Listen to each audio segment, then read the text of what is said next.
기독교 형님 누님들 김집사입니다. 지금까지 제 블로그 유튜브 보신 분들 저 허접 아닌 거 아시죠? 오늘은 제가 10년 넘게 공부해온 히브리 원어 성경에 대해서 다 까겠습니다.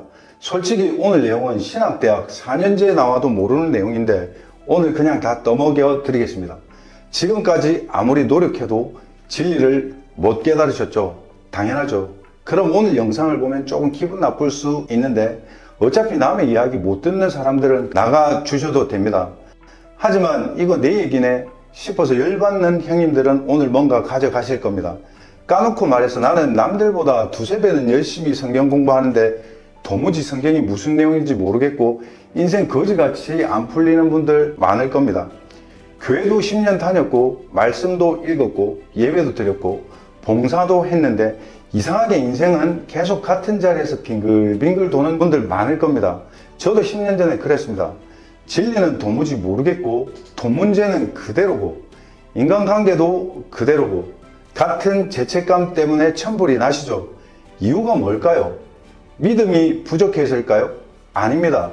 성경을 해석하는 기준을 잘못 배웠기 때문입니다. 쉽게 말해 히브리어 원어 성경을 읽는 게 아니라 자기 생각을 성경 내용에 누더기처럼 덕지덕지 갖다 붙인 것 뿐입니다. 사실 목사님이나 말씀 안다고 떠들어대는 유튜브들도 그렇습니다. 칼뱅 신학 조금, 루터 조금, 웨슬리 조금, 한국 원색적 설교 갖다 붙이고 거기에 자기 생각 덧붙여서 진리라고 가르칩니다. 그게 이런다고 진리가 될까요? 아닙니다. 그렇다면 이분들이 진짜 히브리어나 헬라어를 왜 안 가르칠까요? 안 가르치는 게 아니라 몰라서 못 가르칩니다. 제가 신학대 졸업한 사람들 수십 명 만나고 통화를 해봤는데 신학대에서도 히브리어를 모르고 교수님도 몰라서 안 가르칩니다. 그런데 정말 무서운 게 뭔지 아십니까? 잘못된 성경 해석으로 인해 평생 쓸데없는 돈과 아까운 시간을 낭비한다는 겁니다. 그래서 제가 비유 하나 들어보겠습니다. 동네 치킨집에서 계산을 잘못하면 손해가 발생합니다. 치킨 한 마리 2만원, 두 마리 잘못 계산해도 4만원입니다. 물론 이것도 손해입니다. 장사하는 분들에게 2만원, 4만원이 작은 돈은 아닙니다. 그런데 성경에서 11조를 잘못 배우면 어떨까요?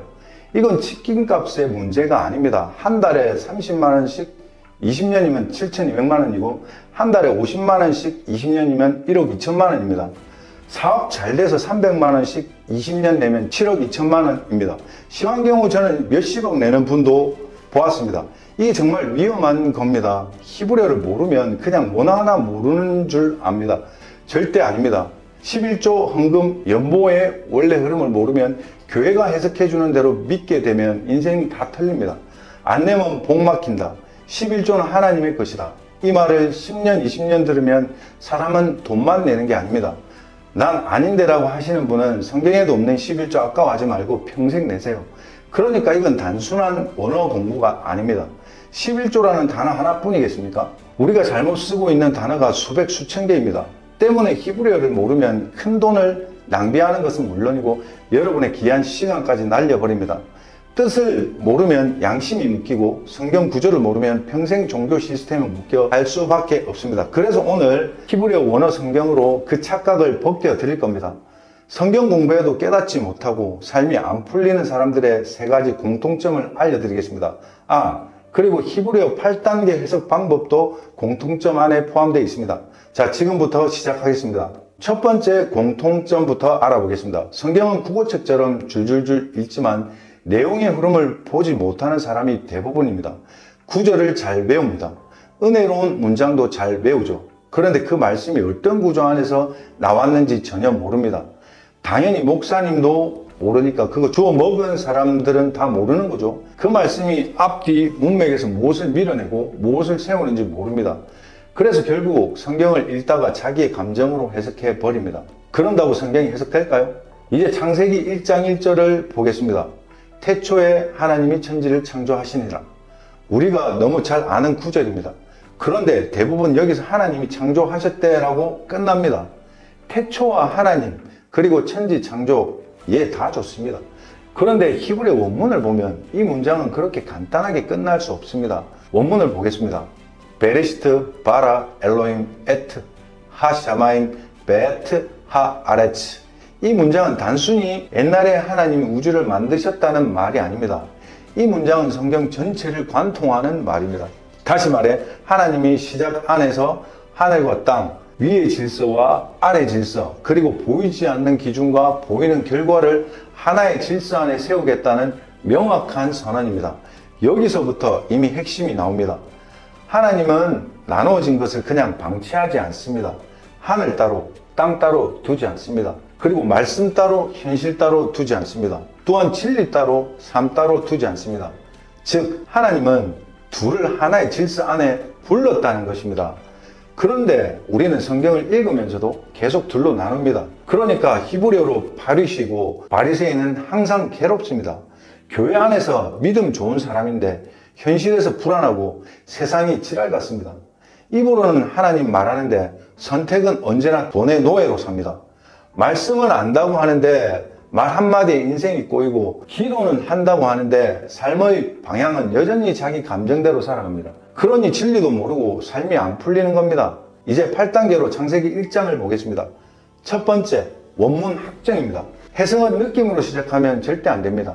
왜냐하면 본문이 실제로 무엇이라고 말하는지부터 먼저 봐야 하기 때문입니다. 창세기 1장 1절은 히브리어로 7단어입니다. 베레시트, 바라, 엘로힘, 에트, 하샤마임, 베트, 하아레츠. 이 7단어 안에 성경 전체의 방향이 모두 녹아 있습니다. 사실 이거 하나만 제대로 이해하셔도 성경을 열 수 있다는 말입니다. 시작이 있고 하나님의 행위가 있고 하나님이라는 주체가 있고 하늘과 땅이라는 전체 현실이 있습니다. 여기서 중요한 건 순서입니다. 인간의 문제로 접근하면 절대 안 된다는 점을 잊지 마십시오. 나는 왜 힘든가? 왜 나는 돈을 못 버는가? 왜 하나님은 나를 도와주지 않는가? 이런 인간적인 질문으로 시작하면 절대 안 된다는 것입니다. 성경은 인간적인 책이 아니라 그건 후차적인 문제입니다. 성경은 하나님이 시작 안에서 무엇을 하셨는지부터 보여줍니다. 성경을 많이 읽어도 성경이 풀리지 않는 사람은 항상 자기 문제에서 출발합니다. 내 상처, 내 억울함, 내 불안, 내 욕망, 내 돈일 겁니다. 그래서 성경은 처음부터 관점을 바꾸셔야 합니다. 우리 인간의 문제에서 시작하지 말고 하나님의 질서에서 시작하라는 것입니다. 자, 첫 번째, 원문 확정 이해가 되셨지요? 자, 두 번째는 형태론입니다. 베레시트는 베트라는 전치사와 레시트라는 명사가 결합된 형태입니다. 베트는 안에, 뭐뭐에서, 뭐뭐스로라는 방향으로 열어줍니다. 레시트는 시작, 머리, 근원, 출발점을 뜻합니다. 그러니까 베레시트를 그냥 태초에라고 하면 설명이 납작해집니다. 이 단어는 단순히 시간표가 아닙니다. 시작 안에서, 첫 자리에서, 근원어의 자리에서 이런 흐름을 품고 있습니다. 여기서 질문을 바꿔야 합니다. 하나님이 언제 창조하셨는가가 아니라 더 깊은 질문으로 나아가야 합니다. 내 삶의 첫 자리는 무엇인가? 내 판단의 근원은 무엇인가? 내가 현실을 해석하는 시작점은 어디인가?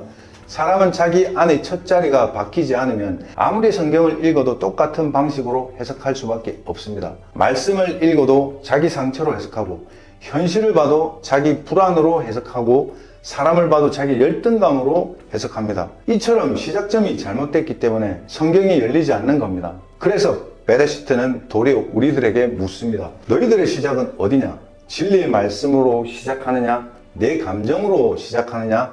혹은 사람의 평가로 시작하느냐입니다. 세 번째로는 통사론입니다. 히브리어 순서로 보면 베레시트가 먼저 나오고 그 다음 바라가 나옵니다. 그리고 엘로힘이 나옵니다. 시작의 자리, 하나님의 행위, 하나님이라는 주체가 등장합니다. 성경은 처음부터 이렇게 말합니다. 시작 안에서 하나님이 일하신다. 즉 진리의 말씀이 시작하는 것입니다. 그런데 우리는 어떻게 생각합니까? 내 삶의 시작 안에서 진리의 말씀이 일하게 하지 않습니다. 내 생각이 먼저고, 얄팍하게 내 돈 계산이 먼저고, 내 억울함이 먼저 일하게 합니다. 내 전부가 하나님이라고 해놓고 이거 너무 비겁한 거 아닙니까? 그리고 나중에 하나님을 부릅니다. 나 좀 도와달라고. 이게 바로 개풀 뜯어먹는 소리입니다. 말씀은 첫 자리에 있어야 하는데 우리는 말씀을 마지막 확인 도구로 밖에 보지 않습니다. 이미 결론은 내가 내려놓고 성경에서 근거만 찾고 있다는 말입니다. 이건 성경을 읽는 게 아니라 내 이익을 위해 하나님을 종처럼 부려먹고 싶은 인간입니다. 그러니까 진리는 눈에 안 보이고 삶이 안 풀리는 겁니다. 말씀과 삶이 하나가 된 게 아니라 말씀은 내 이익을 위한 종이 되어야 합니다. 이게 못돼 처먹은 우리들의 마음입니다. 이래놓고 성경이라고 말할 수 있습니까? 정말 양아치 아닙니까? 네 번째, 어휘, 의미, 그리고 범위입니다. 레시트는 단순히 시간의 첫 순간만 뜻하지 않습니다. 첫 자리, 머리, 근원, 출발, 우선순위의 의미를 가집니다. 그러면 베레시트는 단순히 맨 처음에가 아닙니다. 무엇이 먼저이고 무엇이 머리이고 무엇이 기준이냐고 바로 이 질문을 우리에게 던지는 말입니다. 다음은 바라입니다. 바라는 보통 창조하다로 번역됩니다. 그런데 창세기 1장 흐름을 보면 바라는 단순히 없던 물질을 찍어내는 말로만 보면 절대 안 됩니다. 하나님이 혼돈 가운데 질서를 세우고 나누지 않았던 것을 나누고 이름 없던 것에 자리를 주고 기능하지 못한 것에 역할을 부여하는 것으로 보아야 합니다. 그러니까 창조는 단순한 제작이 아닙니다. 바로 질서 부여입니다. 내가 진리를 깨닫지 못하고 인생 자체가 자유하지 않는 이유는 재료가 없어서가 아닙니다. 돈이 없어서도 아닙니다. 사람과 질서가 없어서도 절대 아닙니다. 다시 말해 생각과 말 그리고 사람 관계의 질서가 없다는 겁니다. 핵심은 진리의 말씀이 모든 것을 창조하는 겁니다. 즉 진리 안에 모든 것이 있다는 말입니다. 하나님은 옳고 그름에 갇혀있는 이분법적 인간을 다시 질서의 자리로 부르는 겁니다. 성경을 많이 읽으면서도 내 삶의 질서를 세우지 않는다면 그 말씀은 내 안에 하나가 된 게 아닙니다. 그냥 뒤죽박죽 된 겁니다. 즉 하늘의 말씀이 땅에 현실로 내려오지 못한 겁니다. 자, 이제 여섯 번째, 문맥 필터링입니다. 단의 뜻을 봤으면 문맥으로 걸러야 합니다. 창세기 1장 1절만 떼어놓고 태초가 언제냐, 창조 방식이 뭐냐, 이런 식으로 따지면 성경 자체를 낼 수 없습니다. 당시 시간도 없었는데 뭘로 계산합니까? 그냥 10만 년, 100만 년 원숭이한테 숫자 가르치는 꼴 아닙니까? 창세기 1장 전체를 보면 반복되는 패턴이 있습니다. 하나님이 말씀하십니다. 그리고 그대로 됩니다. 또 하나님이 나누십니다. 그리고 이름을 붙이십니다. 또 보시기에 좋았다고 판단하십니다. 그리고 저녁이 되고 아침이 됩니다. 이 패턴은 그냥 창조 순서 기록표가 아닙니다. 혼돈이 질서로 바뀌는 과정일 뿐입니다. 비진리가 진리의 질서로 세워지는 것을 말하는 것입니다. 무질서한 것이 구분되고 구분된 것이 이름을 얻고 이름을 얻은 것이 자기 자리를 받은 것이 기능하기 시작합니다.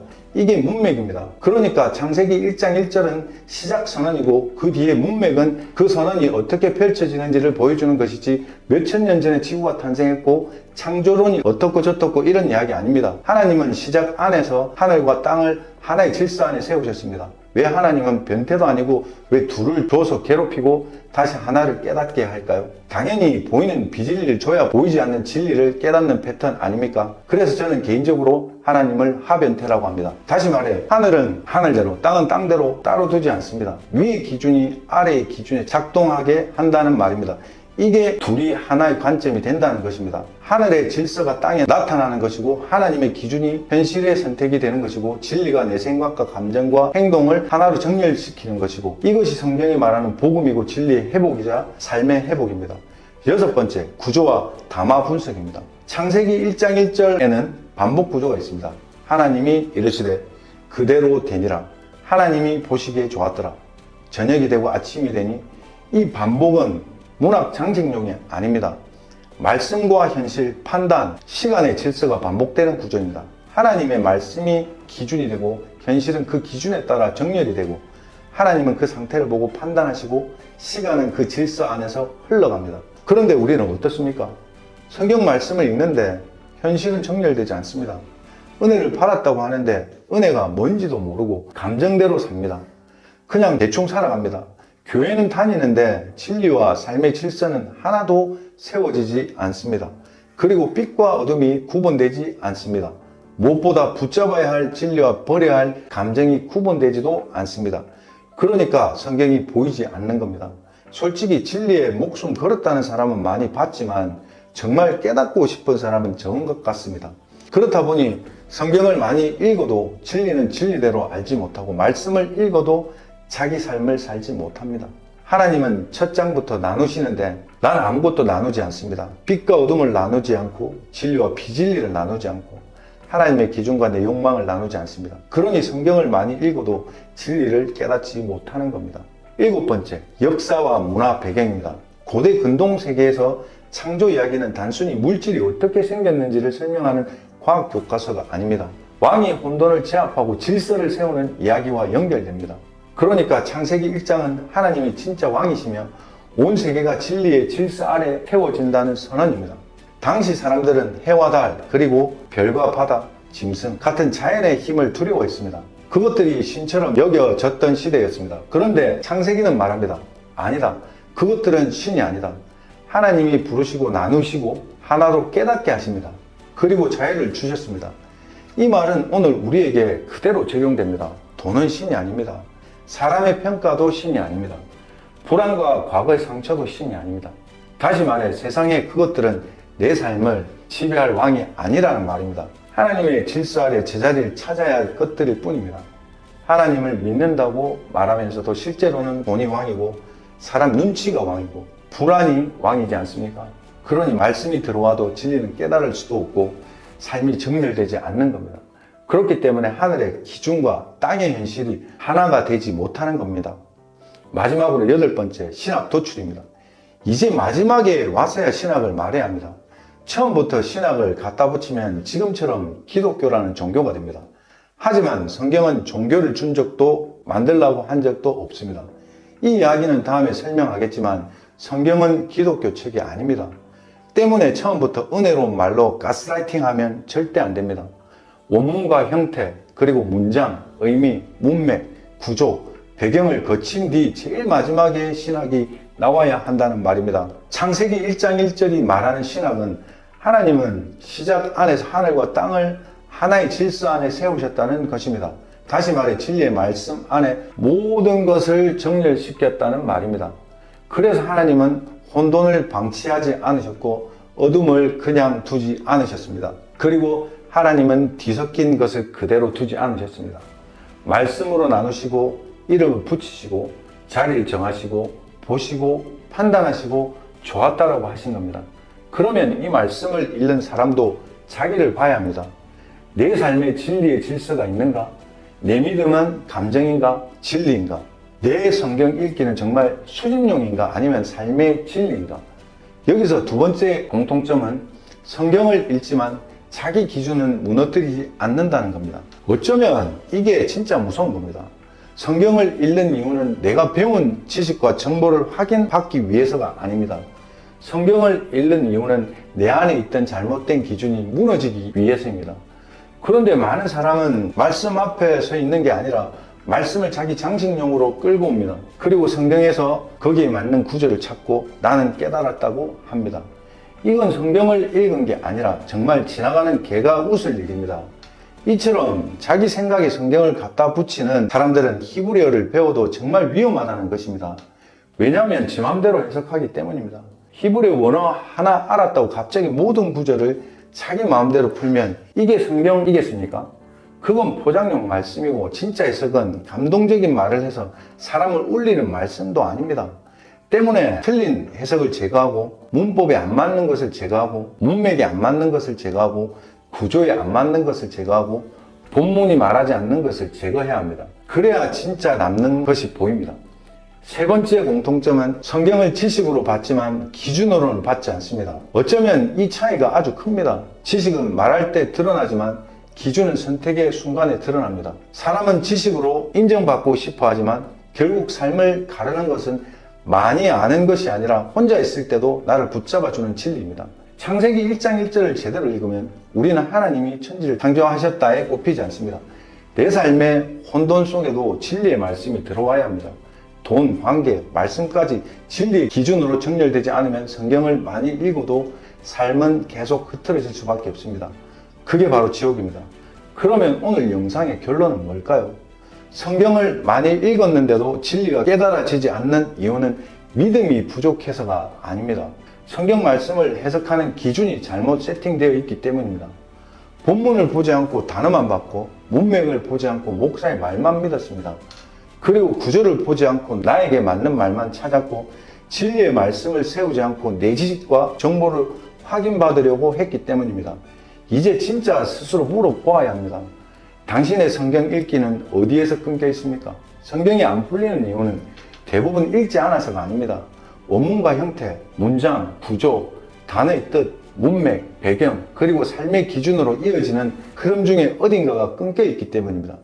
어디서 끊겼는지 모르면 성경을 읽지 마세요. 이 질문을 피하면 성경을 더 읽어도 같은 자리일 수밖에 없습니다.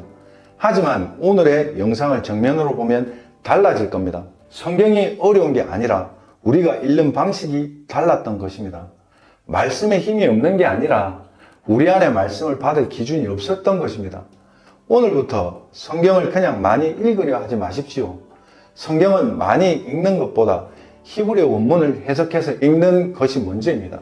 흐름과 기준 없이 읽으면 원어도 동화책이 됩니다. 히브리어 원어 해석은 신기한 낱말풀이 동화책이 아니라 본문이 원래 말하던 자리로 돌아가게 하는 기준이자 진리입니다. 그 흐름이 보이면 성경은 더 이상 종교용 문장이 아닙니다. 내 이분법적 사고를 하나로 뭉쳐줄 것입니다. 그렇게 내 삶을 다시 정렬시키는 하나님의 질서가 될 것입니다. 결론적으로 성경 많이 읽었는데 왜 난 진리를 깨닫지 못하는 걸까? 이런 생각 드신다면 이제 멈추세요. 형님, 누님들은 지금 정답도 없는 시험지를 붙들고 선생님, 정답이 뭐예요? 라고 묻는 것과 같습니다. 문제는 양이 아닙니다. 어디서 끊겼는지 그 끊긴 지점만 찾으면 말씀은 다시 흐릅니다. 솔직히 말씀드립니다. 요즘 원어 자료, 유튜브 해석 영상 널려 있습니다. 검색 한번 해보면 나옵니다. 그걸로 충분한 분들은 거기서 공부하세요. 저한테 오실 필요 없습니다. 가볍게 구경할 분들은 안 오셔도 됩니다. 진짜 정직하고 무식하게 진리의 흐름을 다시 공부하고 싶은 분들만 보시면 됩니다. 여러분들이 진리를 깨달아 자유를 얻게 만드는 김집사였습니다. 구독과 좋아요는 돈 안 드는 거 아시죠?